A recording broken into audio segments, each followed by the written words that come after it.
Welcome to Inside Lines, where the real is accepted and the fake is deflected. We're your hosts, Tia Avril. And I'm Atoya Burleson. And welcome to the second installment of our Highlight Her series.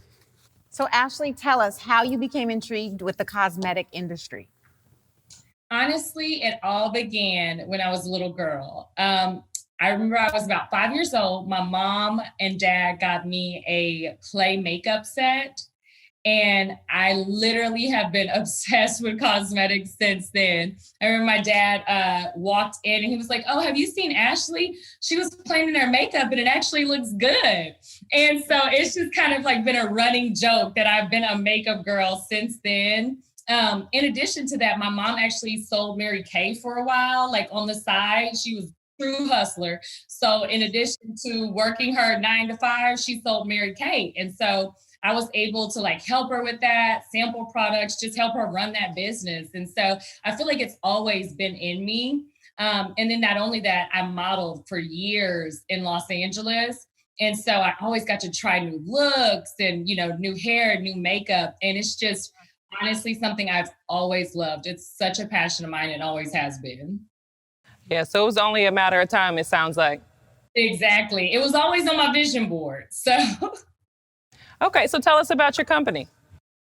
Well, my company is Elizabella Cosmetics.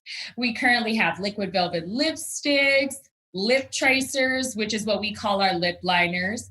We have diamond lavas, which are like a love child between a liquid velvet lipstick and a high gloss, because they have high gloss and high shine, but they are not nearly as opaque as the lip glosses that we have. So it's like the best of both worlds. You get high pigment as well as high shine.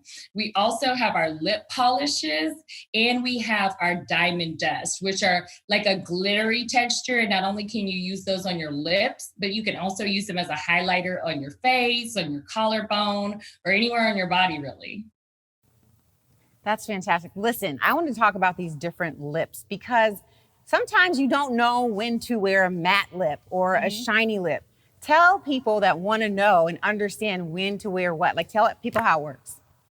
Okay, so you have your matte lips here. Your matte liquid velvet lipsticks are the lipsticks that you're gonna wear when you don't want any shine at all, because they have absolutely no shine. And those are really popular right now. A lot of women like to wear those, especially under masks. The matte lipsticks are gonna stay much better under a mask, as opposed to when you have a high shine situation like this. These are our diamond lavas. These are gonna come off on your mask much easier. So I say for right now, during this COVID time, a liquid velvet lipstick is much better because it's gonna stay put. It's gonna stay in place for much longer. I actually wear my liquid velvet lipsticks under my mask all the time because I just still want some lipstick on. And they will stay on, especially the nudes, that you don't even have to worry about them smudging. So I'd say in this time, that's super important to note. Also, we have these high shine lip glosses, which we have Foxy and OU I love these over a liquid velvet lipstick normally. Unfortunately, with COVID right now, it makes it a little more difficult because they are so, they have a stickier texture because they're so high shine. So unfortunately, they come off a little more under the mask. But on a normal situation, I love a lip tracer paired with a liquid velvet lipstick and adding a little high shine on top. That's the perfect lip for me. Oh. So on the outside looking in, like the cosmetic, when you start thinking about cosmetic manufacturing and like even launching a business in that realm, it seems like very complex. Like, how did you navigate that space? Oh, absolutely. It's such a highly saturated, and it's so competitive. It's important to really try to get good quality. That was what I was looking for when I was looking for manufacturers. I was looking for the manufacturer that was going to give me the absolute best quality that I could find. So I ordered tons of samples. I did tons of research for manufacturers all over the world, different countries and everything, because I felt like it was super important to make sure that the formula was a formula that was going to be hydrating, that wasn't going to dry or crack or, have all those little flakes that sometimes liquid velvet lipsticks could have. I wanted to make sure the quality was on point. So I actually spent months doing research before I even purchased anything, before I even moved forward at all with my company. That's, to me, was the most important part of the process. So let's move into the second quarter. Let's talk about people that are interested in maybe starting their own cosmetics line. What are some of the challenges that you face that you can kind of share with them? Absolutely. I'd say the number one challenge is how competitive the market is, because you have lipstick all the way from, Target up to MAC or Neiman Marcus, And so women have a lot of choices nowadays. You have a lot of choices for a liquid velvet lipstick, a red liquid velvet lipstick, a nude. So that to me is absolutely the most difficult thing to navigate through. And it all comes down to branding. And it also comes down to like your hustle, honestly, because there's a million things to choose from. So what sets you apart? So in going into the cosmetic industry, I would definitely begin to really think about that. Okay, what sets me apart and what is my plan for sales other than online sales? Because something that I found is I want to branch out into retail space. Actually, I have a 3-month plan for that, because online sales can be so difficult. But when we do things like trade shows and we are in person, we sell so well. So that's something I've learned. I'm glad you spoke about that because I was going to ask you. Like, to your point, the cosmetic industry is heavily saturated. And even when Atoya and I started the podcast, you think you get on the podcast platform, there's thousands of different podcasts, right? And so you made the point of you have to make sure you are what's like setting yourself apart, right? Mm-hmm. So jumping off the front porch, right, to start your business, you're in this saturated industry. Like how did you navigate like getting over that hump of like a fear? Oh goodness, that was if that made sense. That was a lot of words, but you got me. Yes. That was something that held me back for so long. Just like the fear of the unknown, the fear of how it would be received, how it would go, would I fail? That held me back for so long.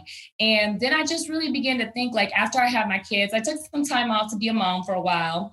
And then I went through a phase after my second son where I just felt like I didn't really know myself anymore. I felt like I was doing everything for everyone else. And I had completely lost myself and was so unhappy. And, when you're unhappy, everyone around you is like, ugh, So I was like, okay, I have to get over this fear. I have to do this no matter what for myself. And literally, I was talking to one of my friends and I was like, I've been wanting to do this for a long time. And she was like, so what's stopping you? Why don't you just do it? And I don't know, literally, that was the conversation where it clicked. And I was like, you know what? I'm going to do it. And that week I started researching and I've been moving forward since then. And it was just a conscious decision that I made to say, no matter how I'm feeling, no matter how fearful I am, I can't live my life like that. I can't live my life in fear or how to be received by others. I have to do what's going to make me happy. And we'll see what happens. All that can happen is worst case scenario, you fail and try something different. That's so true. You talked about the fear factor, and it's so huge because you are sacrificing, you're giving so much to your family, and then you're going to a completely different realm, right? So you're like, oh gosh, should I do this? Should I not? Should I stay in my comfort zone? And then you decide to take that jump. And then you veer into, okay, so now I'm a wife, I'm a mother, I'm a businesswoman. How in the world do I do this all? How is that for you? Oh, girl, let me tell you, I'm still trying to work that out. Okay. I am so busy all the time. I'm habitually running late, which is like one of the things I hate most about myself. And I'm like trying to fix that. One thing I've learned is I have to be more organized. Like I always felt like I was organized, but when I started a business, I was like, hold up, we need something more here. And so I try to like do things ahead of time. I try to like prep things. That's key. Organization, prepping for things, staying ready so you don't have to get ready. That's a big one. Like trying to make sure you already anticipate what you may need so that's one less thing you have to worry about. It's also really important to have help, have help that can come in and give you a helping hand sometimes.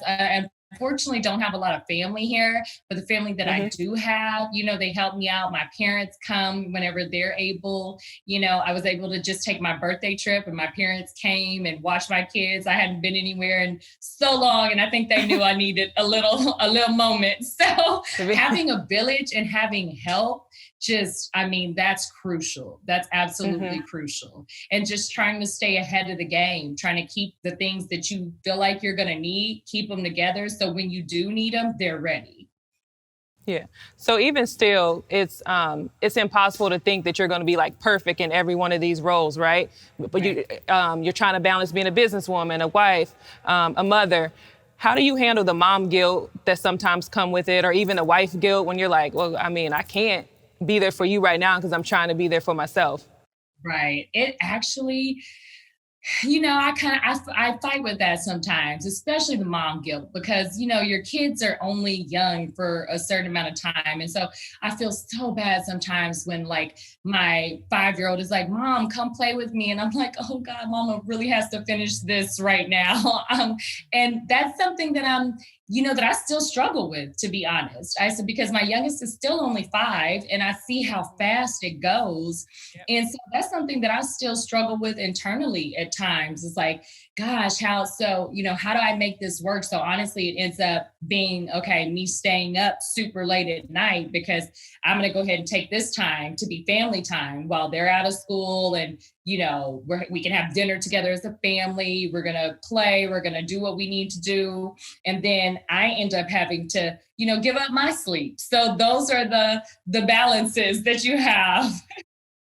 So speaking of balances, you're doing all these different things. And then you add something else to it. You decided to start a foundation with your husband. Tell us about that.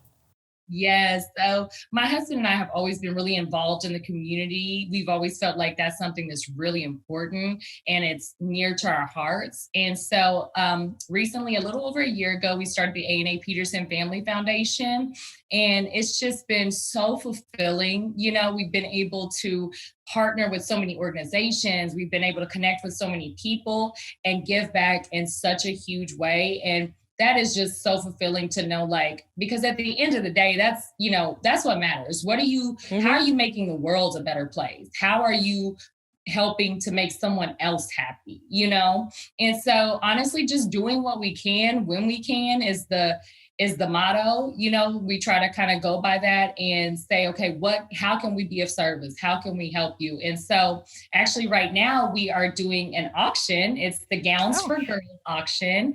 It all started with an idea because I go to, fundraisers and things like that. And I have all these gowns and I'm like, okay, what am I going to do with all these gowns? I need to clean my closet out. I don't know what to do with them. And I thought, maybe I can auction these off to benefit Carson Park. Carson Park is actually an organization that was started by Chester Pitts, former Houston Texan, and his wife, Atoya Pitts. And they bought a building in Houston. It's an entire commercial building. And they're making the whole thing a center for at-risk young girls. So they have I love that. Have been sex trafficked. They have girls that have just gone through all these different situations. They house them. They provide clothing. They provide food. They provide schooling. The teachers actually come to that center to school these girls. And I just felt like when I went and did a tour, actually we met Chester we were doing a camp at Atherton Elementary. We were putting on a camp for the kids there at the elementary, and Chester actually came by to support. And we met him. He told us about this girls group home he had, and I knew immediately that I wanted to get involved because any kind of way that I can pour into other women, I am there. That's one of my passions. I just feel like that's one of my purposes in life is to help pass on anything I've learned, any information I have, and help another woman, And so when he told me, I knew I wanted to go get involved. So I went and toured it, and I was just so amazed at what they were doing and how it was so genuine and from the heart. And I just was like, okay, whatever I can do to help you guys, I want to do it. And so that's where this idea came from. So it started with just me auctioning my own gowns. And then we got our PR involved to help us. And actually, Carson Park's PR as well. And now they were like, well, we can make this even bigger. We have these people that want to donate and these people. And it turned from an idea that I had in my closet to what it is now. And we're hoping to raise $50,000 because they need a new commercial kitchen to feed these girls. So we're hoping to raise $50,000 and it'll all go to Carson Park to help build their new state-of-the-art kitchen. I love that. It's amazing. Tell everyone where they can go to help, to contribute. Thank you. So you can go to aapetersonfamilyfoundation.com and there's a link that you can click that says click here to learn more about the auction. We have some photos up currently of some of the dresses that we have. The auction will actually start Friday, tomorrow at 5 p.m. Central Standard Time. At that time, you'll actually be able to go on and see more of the dresses, more of the items. We have memorabilia that's being auctioned off. I have a pair of like these glittery Christian Louboutins that I never got to wear. I'm auctioning those off. So lots of different things that, you know, whether you're a man, a woman, a sports lover, a fashion lover, you should be able to find something that may tickle your fancy. And every day we'll be adding new stuff to, you know, kind of keep people interested and excited. Every day there'll be something new on there until it's over. Yes, yes. We'll be sure to check it out. But thank you so much, Ashley, for joining us. We really appreciate it. Thank you Please so let much. everyone know I'd like to add, if you do have a donation that you would like to contribute to the auction, you can email info@aapffoundation at AAPF Foundation is so long, familyfoundation.org. So info@aapffamilyfoundation.org. And we'll be sure to put that in the bottom of the screen. Thank you so much. Thanks for coming on. We really enjoyed you. Thank you so much for having me. I really enjoyed it. Okay. I know you have to go to another one, so we won't keep you. Thanks you again. so much, I'll talk guys. to you soon. I would love to come back on another time when I have a little bit more time. Yeah, absolutely. I'll talk to you. I'll call you. Thank you so much. Bye. Bye. Bye. Let's take a break for halftime, sponsored by Bacardi. So welcome to today's highlights, sponsored by Bacardi. So tell us what we're making today. One of my favorite drinks is called Lavender and Lace. And if you don't like vodka, you could always switch out for gin, but we are going to be using the Grey Goose vodka. So first we're going to start with, I'll give you this one, Okay. 1.5 ounces of goose for you. Okay. I'll throw a little more sauce You could on do there. 3 Just a little ounces bit. if you want. Just a little bit. Just. All right, and then we're gonna do 3/4 ounce of fresh lemon juice. Again, the fresh lemon juice, not the concentrated stuff. Okay, you said 3/4. It's like the 3/4. Okay. Thank you, mate. There you go. And this is a homemade simple syrup with the lavender flowers, and then we use a water and syrup reduction, and then we shake it. Oh my gosh, that's the other one. There you go. I am not a bartender, I repeat. I am not a Anymore. And you never know. All right. I know what we do. So boom. And we'll do it separately, so I have the strainer. Oh, okay. You just strain it in your glass. Switch it to you. And then we're gonna garnish with an orange, which is dehydrated. A dehydrated orange? I take a little bit of some lavender flowers, Okay. strain it for you, Thank you, ma'am. and then you take a piece of rosemary, smack it. We got to activate it, huh? And then a little goose pen, like that. Boom. Yours is Presentation. so pretty. I love See? it. It's I a super know. great like cocktail as well. Mine's not as pretty as yours, but I'll still show it. I got it. Mine either. I got to work on my presentation. All right. Cheers, ladies. Cheers. Cheers. There we go. Thanks, Bacardi.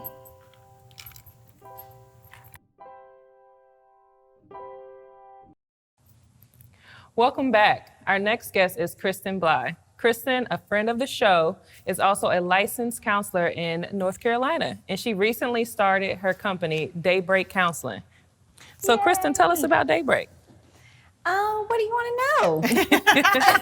Everything. Talk about your lead up to it. How did you come up with this idea and this decision? Okay, it was not my decision, first of all. Okay.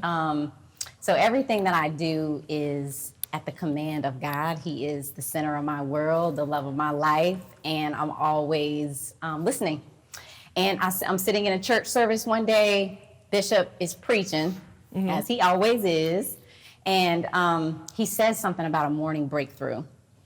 And he says like daybreak breakthrough comes and something he was saying. And in my spirit, I literally heard, that's it. And I was like, that's what? So a few months later, the Lord's still speaking to me about maybe private practice. And then maybe a year and a half later, the idea is Daybreak Counseling. This is the name of your entity, and this is what I want you to do. And so here I am, beginning my journey. Okay, so how did you get to the counseling realm, right? Is this something, did you go to school? Okay, yes, I did. Undergrad, so that's grad what school? you meant. Okay. Yeah, okay. I did undergrad. I got my degree in psychology, a Bachelor of Science in Psychology, which I didn't want or care about at all at the time. I was like, okay, how do I get out of school the easiest way and fastest way possible? That's real. That's real. Study of the mind. Exactly. I don't remember a class, any of that. And so, I mean, I got my degree, not my business degree, but I got my degree in college in psychology. And I was at home with my kids for about 13 years because, my ex-husband was in the league. And once he retired and we were all sitting at home together all day long, Somebody had to do something. I was like, Somebody had to do something. somebody's got to do something. And I really did feel like God was calling me to something different. I was bored. I really was. My last kid was about to go to school. And so I was like, there's got to be something else, God. I started to pray. 2 years later, I'm in school and I'm getting my master's in counseling. Oh, awesome. That is amazing, because I think about so many women who they do want to do something else, but they're not sure. They thrive in that comfort zone. There's like a little bit of fear there of stepping out. But like you just went for it. You were just like, this is what I'm gonna do. I mean, I don't know about all that. It might appear to be that I went for it. So do you feel like But there was some time. Like, do you feel like it took you a while to get there? Absolutely. I mean, it took me 2 years to step out. Yeah. It took me 2 years to figure out I what just it is feel like that when he you wants left me to do. Detroit, you were like, I'm going to school. And I'm like, wait, what? Like, I feel like it was quicker maybe because I wasn't in it. So I can see like why you. Yeah, nah, it took a minute. And then even when I went to school and I applied, I was like, I don't know what I'm doing until I stepped into that first class. And I was like, this is it. And you knew where you were. Yes, Yeah. you can just feel it. There's a fire that kind of ignites when you're in your purpose. Let's talk about purpose. What was it about it that just made you feel like this is it? Like, why did you decide to go on this realm of helping people navigate their own lives? Yeah. Right? Like, what was it? I mean, I think it's just my own journey and the wisdom that the Lord, I think, gave to me along the way, especially in my marriage, I'm passionate about it. I love marriage. I love why he created it. I love what it is. It's hard. I think there's a lot of conflict in it, but when you are in a partnership, you grow in ways that you can't in other relationships. And so I wanted it to be my life's work to help people navigate it, to help them get through it, to manage it. It's hard, it's messy. And then also, and I don't just work with marriages, but I work with individual people as well.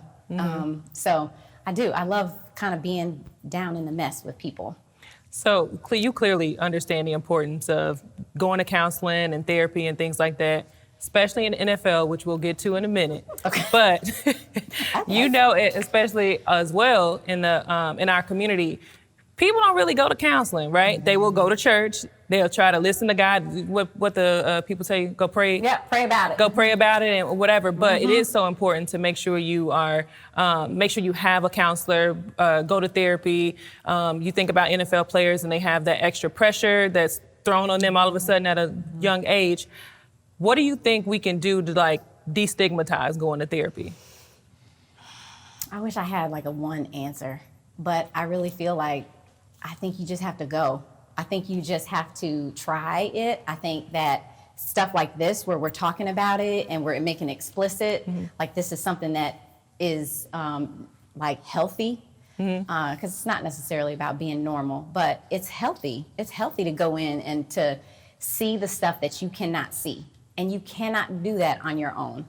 You need somebody to show you your blind spots, because it is not possible to do that on your own. So I think just talking about it in a way that is very natural, that's where it's not about mental illness, or, you know, it is about mental health though.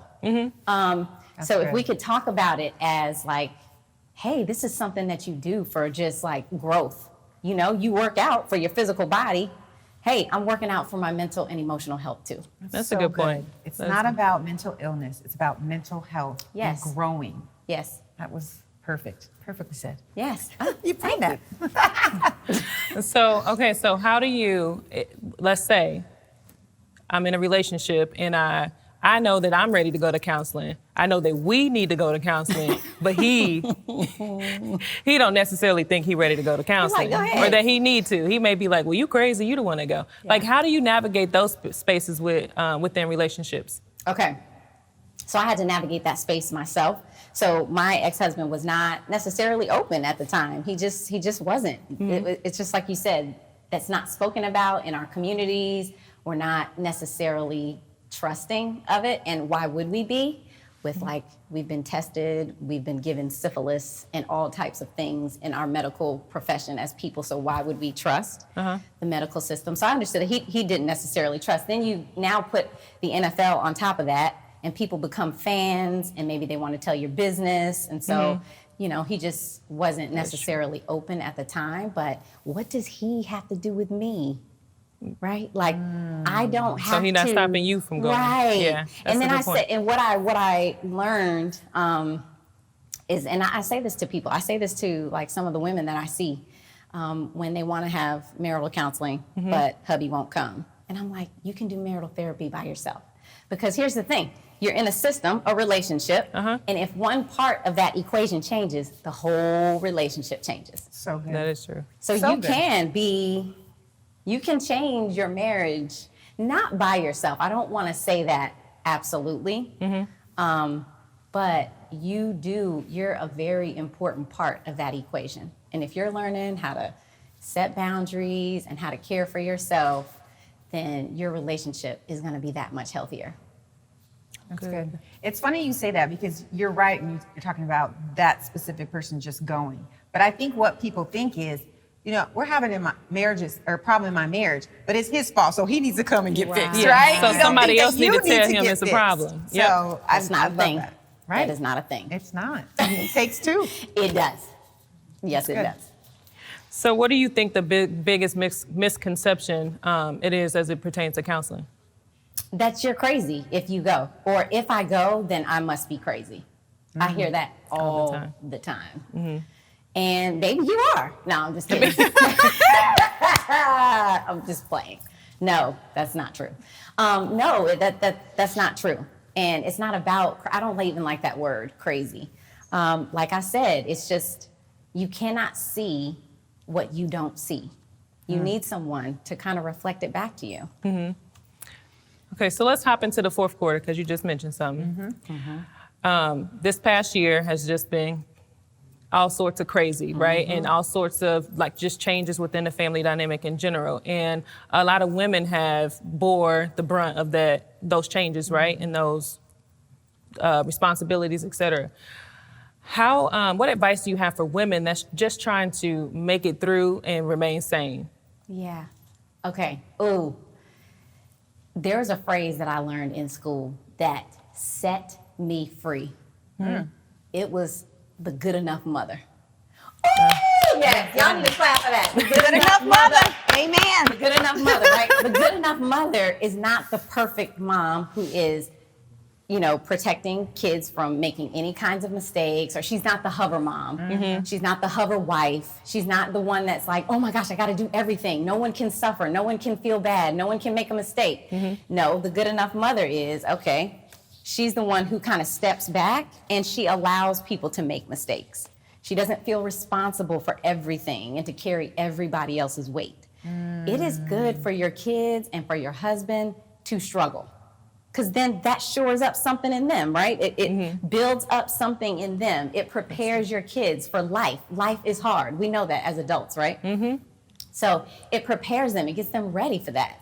And so when I heard that, the good enough mother, I was set free. Thank you. Thank you. That is good. That's a Yes. great explanation of it. Let's talk about women supporting women and what it means to be a supportive friend.